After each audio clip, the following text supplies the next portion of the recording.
En fait, aujourd'hui, nous avons souhaité inviter la presse pour faire la lumière, pour rétablir la vérité sur le mensonge du collectif Simondef et notamment Madame Belot. Concernant donc la vente de la médiathèque Simondef. Alors, samedi dernier, il y a eu encore une conférence de presse de la part du collectif Simondef.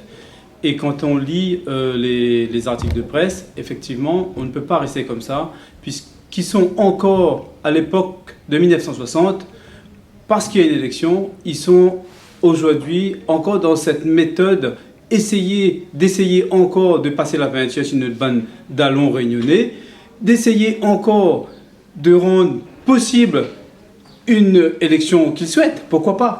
Mais cependant, on ne peut pas, au nom de la culture, au nom de notre patrimoine culturel, notamment le nom de Simondef, utiliser ça pour essayer de faire de la propagande. C'est pour ça, nous, aujourd'hui, on dit, ce collectif n'a rien compris. N'a rien compris parce qu'en essayant de rester dans le mensonge, à un moment donné, la vérité éclate. Et aujourd'hui, c'est la vérité.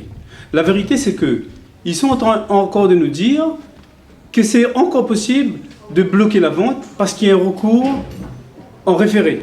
Alors que c'est faux. Il n'y a jamais eu de recours en référé, il y a juste un recours sur le fond. Ce recours ne nous a pas empêché de signer l'acte. Donc aujourd'hui, nous ne sommes plus propriétaires de ce bâtiment.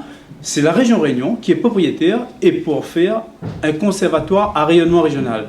D'ailleurs, l'acte de vente est là depuis le 17 juillet.